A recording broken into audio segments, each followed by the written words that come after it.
मी संध्याकाळी 8 ते रात्री 9 पर्यंत कॉम्प्युटर क्लासला जात. सकाळी कॉलेज आणि रात्री क्लास. क्लासमध्ये माझी एका मुलीशी मैत्री झाली होती. तिचे नाव नेहा. आमच्यामध्ये मैत्री खूप छान होती. कधी कधी लवकर येऊन आम्ही दोघे नाश्ता करायला जात. तशी नेहा मला खूप आवडत होती. विशेष करून तिचे स्तनाग्रे मला खूप आवडायचे. आमच्या क्लासमधले सर्वजण तिच्यावर फिदा होते. पावसाचे दिवस होते. एक दिवस आमच्या क्लासचे सर आले नाही. त्या दिवशी पाऊसही खूप पडत होता. सर्व मुले व मुली तशीच भिजत घरी गेले. पण मी आणि नेहा पाऊस जाण्याची वाट पाहत होतो आणि पाऊस तर जास्तच येत होता. आम्ही क्लासच्या तळघरात गेलो. तेथे कोणी नव्हते. बाहेर पाऊस आणि तळघरामध्ये आम्ही दोघेच होतो. त्या एकांतात नेहाला पाहून माझे मन उत्तेजित झाले व काम वासना होऊ लागले. नेहा थोडी भिजली होती.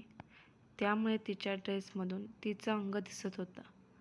थोड्या वेळात लाईट पण गेली व पूर्ण अंधार झाला. नेहा घाबरत माझ्याजवळ आली आणि मीही तिच्याजवळ सरकलो व पाहता पाहता मी नेहाला जवळ घेतलं आणि नेहालाही तेच पाहिजे होतं. ती जवळ येताच माझं मन फुलून गेलं. नेहाने माझ्या डोळ्यात एक विलक्षण प्रेम आणि कामसुखाची आतुरता पाहिली असावी. ती थोडा वेळ गप्प राहून माझ्याकडे एकटक पाहत राहिली आणि थोडी जवळ सरकून बसली. पाहता पाहता मीही नेहाकडे खेचत जात होतो आणि मलाही तेच हवं होतं. मी हळूच नेहाचा हात धरून नेहाला जवळ घेतलं आणि ती लाजून खाली मान घालून गप्प बसली. कदाचित माझ्या भावना नेहापर्यंत पोचल्या असाव्यात म्हणूनच गप्प बसली असावी. मी नेहाला अलगद मिठीत घेतले.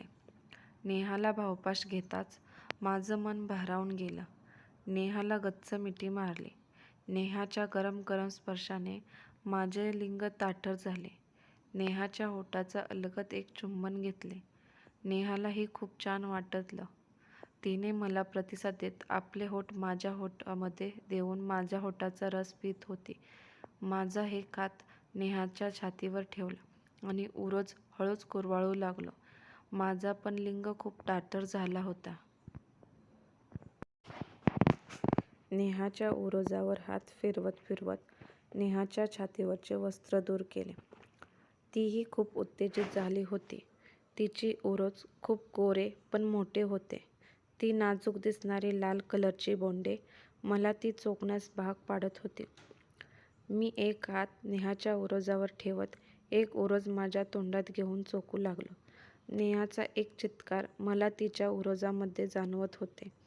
मी नेहाचे बोंडे चोखून चोखून लाल बुंद केली होती आणि हळूहळू सरकत पोटाजवळ आलो आणि बेंबीत जीभ घालण्याचा प्रयत्न करीत राहिलो.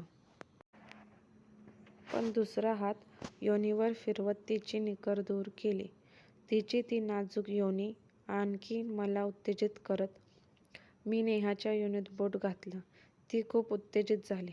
थोड्या वेळानंतर मी माझी जीभ नेहाच्या पुच्छीवर फिरवत नेहाला खूप उत्तेजित केलं. नेहाने माझे लिंग पकडले आणि आपल्या तोंडात घेऊन चोखू लागली. मला खूप बरे वाटले होते. नेहाला खालून हिसके देऊ लागलो आणि नेहाला झोपण्यास सांगितलं. आणि तिच्या योनीवर माझे लिंग घासू लागलो आणि योनीत घालून नेहाचे स्तनाग्र दाबत बसलो आणि होठाचे दीर्घ चुंबन घेत नेहाला हिसके देत राहिलो आणि थोड्या वेळातच माझा वीर्यपात झाला आणि दोघांनीही मनसोक्त कामसुखाचा आनंद घेतला.